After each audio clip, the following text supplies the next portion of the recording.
Today, it's more than just the number of jobs.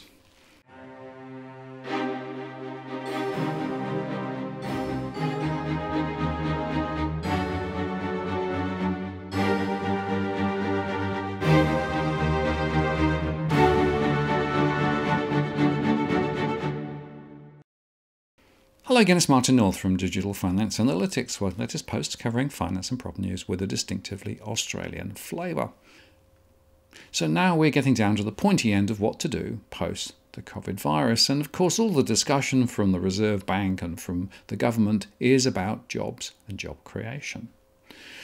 But I want to underscore today that in my view, just creating any old job, even if it's a part-time gig job, is not necessarily the right answer. We need to be thinking about the type and quality of employment that's coming through. And of course, the trouble is that we measure unemployment on the wrong basis. Just an hour worked a week is enough to knock you off the list. Now, to set this in context, Richard Holden, the Professor of Economics at the University of New South Wales, wrote that it would be unwise to bet against the RBA with regard to future rates. He says after years of repeatedly missing its inflation target through too timid monetary policy, in the past week the Reserve Bank has decided to get tough.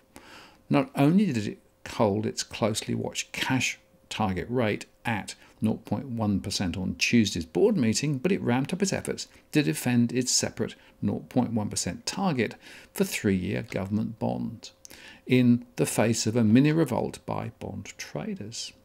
A few weeks back, some of the traders in Australia and elsewhere got into their heads that big borrowing by governments would force up bond rates, a relationship that was once thought to be clear-cut, but hasn't held for some time.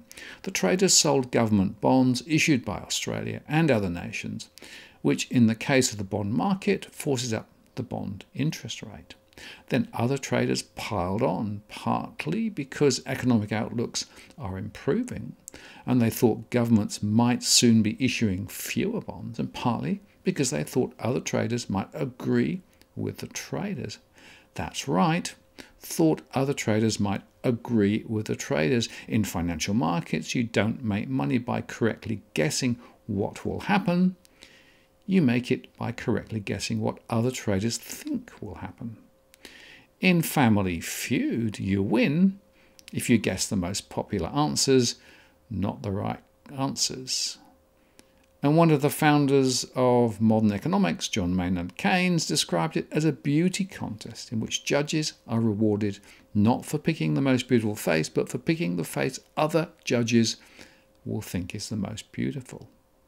The yield on Australian Commonwealth 10-year bonds climbed from 0.98% at the start of the year to 1.11% a month later, and to an extraordinary 1.87% a month after that, a near doubling in a matter of weeks. Even the yield on 3-year bonds, which the Reserve Bank is pledging to keep at 0.10%, crept up to 0.13%. And then last Friday, the Reserve Bank fought back. It bought extra bonds a day after completing its usual purchases on Thursday. This Tuesday, in a statement after its monthly board meeting, it added 9 words to its usual acknowledgement that wage and price pressures remain subdued. These words were, and are expected to remain so for some years. And then it released a separate statement reiterating that when its $100 billion program of buying $5 billion of government bonds each week expires in May, it will be launching another $100 billion program, taking the scheduled bond buying through to November. Since the program began last November, the bank has bought $74 billion worth of bonds. Its message was that if traders thought it was within $26 billion of running out of ammunition, it had another $100 billion. It doubled the size of its knife. And actually the bank can't afford to lose, Holden says. Keeping control of rates is a fight the Reserve Bank has to win. When it announces a change in an interest rate, usually the cash rate, it uses words along the line of the board decided to lower the cash rate, implying that it can. The more accurate words it used to use were the bank will be operating in the money market this morning to reduce the cash rate, an admission that it could only try to move the cash rate by trading in financial instruments. So effective has its pronouncements become that in recent years it hasn't needed to do much trading to move the cash rate. It has just announced the move knowing that traders will fall into line because it could buy or sell financial instruments if it wanted to. The bank will win whatever battles it chooses to fight because it has unlimited resources. Unlike traders, it can create as many Australian dollars as it needs in order to buy as many bonds as it needs. So far, it's chosen to defend its ground on the cash rate and the 3-year bond rate. It wants them both at 0.1%. And then on Tuesday, it said it would not increase the cash rate until actual inflation is sustainably within the 2 to 3% target range. It added that for that to occur, wage growth would have to be materially higher, which would require significant gains in employment and a return to a tight labour market. And then the killer sentence, the last, aimed directly at the traders. The board does not expect these conditions to be met until 2024 at the earliest. Although it released the statement one day before Wednesday's national accounts that showed the economic recovery continuing, it would have been aware of what they were likely to show. So it remains resolute. And then Peter Martin also wrote in the conversation that Jos Frydenberg has the opportunity to become a transformational Australian treasurer. He has been bequeathed a set of circumstances that comes along rarely. He has already shown himself able to shift the debate on important topics in order to achieve the previously unthinkable. Most recently, he did it with Google and Facebook, getting them to pay news providers for content used in legislation that would lead the world in its breadth and force. Although, sidebar, actually it worked for big players, not for small players. It's actually the second time Frydenberg has taken on big tech. As Assistant Treasurer in 2015, he championed a Netflix tax on overseas-based suppliers of online services. They will be required to collect and pass on goods and services tax just like Australian retailers. And it was tax experts then who told him that big tech would never pay. Frydenberg has shown boldness before, therefore.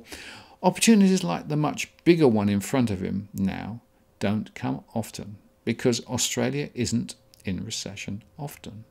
3 decades ago in the early 1990s, Australia's then Reserve Bank Governor Bernie Fraser sees its mirror side. In the wake of an appalling recession that has destroyed both jobs and inflation, Fraser opted to finish the job and drive a stake through the heart of inflation. A biography of then Treasurer Paul Keating quotes Fraser as saying, "We've got the inflation rate down and we are damn well going to keep it down." At the first hint of a resurgence in inflation, as the economy got back on its feet, Fraser ramped up interest rates an extraordinary 0.75 percentage points in August 1994, then another 1 percentage point in October, then a further dizzying 1 percentage point in December. Job finished. Inflation has remained tamed ever since, never again returning to the 8% or 10% common in the late 1980s. Frydenberg's opportunity is to drive a stake through the heart of unemployment, Martin says. From the end of the Second World War right through to the mid-1970s, Australia's unemployment rate averaged at around 2%. From then onwards until today, it's averaged at 6.8%, an embarrassment in a country capable of much, much better. The Reserve Bank's pre-COVID estimate of Australia's so-called non-accelerating inflation rate of unemployment, the NAIRU, or NAIRU, was 4.5%. NAIRU is the rate below which it is thought inflation and wage growth might start to climb. If correct, the estimate means that there is no danger whatsoever of pushing Australia's unemployment rate down from its present 6.4% to 4.5% or lower. We won't know how much lower until we try. Pre-COVID, US unemployment got to 3.5%. So far from danger, there will be a huge payoff in permanently lowering the rate of unemployment Australia regarded as acceptable. At an unemployment rate of 4.5%, an extra 255,800 Australians will be in work and earning money, providing services and paying tax. the government could save $4 billion a year in job seeker payments. So we should go for broke. Frydenberg should actually aim for a much lower unemployment rate than 4.5%. Reserve Bank Governor Philip Lowe does not say 4.5% would accelerate inflation. He says he doubts whether anything above 4.5% would accelerate inflation. And by the way, Frydenberg, of course, earlier indicated that he was likely to tighten as unemployment rates dropped, and didn't even mention 4.5% as a target. And note that Lowe's 4.5% stake in the ground says this notwithstanding the view of the Secretary to the Treasury that the recession has pushed up NAIRU to around 4.75% or 5% as people who lost their jobs have become less employable. But here's the thing, Martin says. NAIRU is the non-accelerating inflation rate of unemployment, the rate that keeps inflation and wage growth constant. Wage growth at 1.4% and inflation at 0.9% is too low. We need them to accelerate. Frydenberg and the Reserve Bank have agreed to target inflation of 2 to 3%. It's a target that would normally mean wage growth of 3 to 4%, where wages growth hasn't been for the best part of a decade. To get inflation and wage growth back to where we want it, we need to be going to an unemployment rate which is well below the oddly named NAIRU, well below 4.5% for quite some time. In his new book, Reset, economist Ross Garner says we should be aiming for an unemployment rate of 3.5%. He says on the way down, there will be time to adjust the target up when high and accelerating inflation becomes a matter of concern, or down further if we approach 3.5% without inflation accelerating dangerously. As in the US, we don't yet know how low we can safely push unemployment, but it might turn out to be very low indeed. To get there, Australia's government will need to keep spending and learn to live with big budget deficits and big debt. Garno says to not do so would be a false economy, condemning us to endless increases in our public debt to GDP ratio because we wouldn't be producing the GDP we're capable of. The government would fund the crushing of unemployment by selling bonds to the Reserve Bank directly, bypassing financial markets in order to avoid putting further upward pressure on the dollar. And to the extent that the continuing flood of bonds further eased mortgage interest rates, which it mightn't much because the bonds would be long-term, the Prudential Regulatory Authority would have to crack down on investor and interest-only loans, as it did successfully before the COVID crisis, in order to constrain house prices.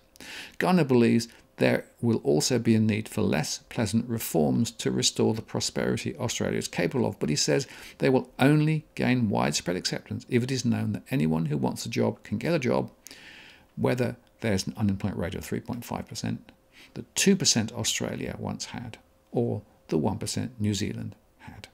The COVID recession and rapid recovery from here have handed Frydenberg an opportunity to relentlessly drive down and crush unemployment to finish the job. If he grabs it, he'll be remembered as the treasurer who changed Australia perhaps forever. But this is where I come to the really critical point. If in fact jobs that are created are casualised part-time gig jobs, and they're paying very, very low rates of pay, we can end up with an ever greater proportion of working poor. In other words, those who are working full-time, perhaps multiple jobs, but still very, very limited income. Somehow, as part of this strategy, what we need to do is to ensure that the type of jobs and the quality of jobs and the pay for the jobs that are being created work, so that people aren't still close to or below the poverty line, even when they're working. And if you want a sense of what this rather dark future could look like, you can look at the US, where indeed many people there are working and are still below the poverty line. That is not a good outcome for anyone. So it seems to me that just targeting ever lower unemployment rates, never mind the quality of work, the quality of pay and the quality of jobs, is potentially one of the biggest errors that I suspect we will see emerging. And like I said again, if you're working for just an hour a week, never mind what income you're generating, you are not counted in that unemployment number. And my own surveys show that more and more people are in part-time, fragmented, low-paid work, which is one reason why mortgage stress is still on the rise, even as the economy turns a corner. I'm Martin North from Digital Finance Analytics. Many thanks for watching, and I'll see you again next time.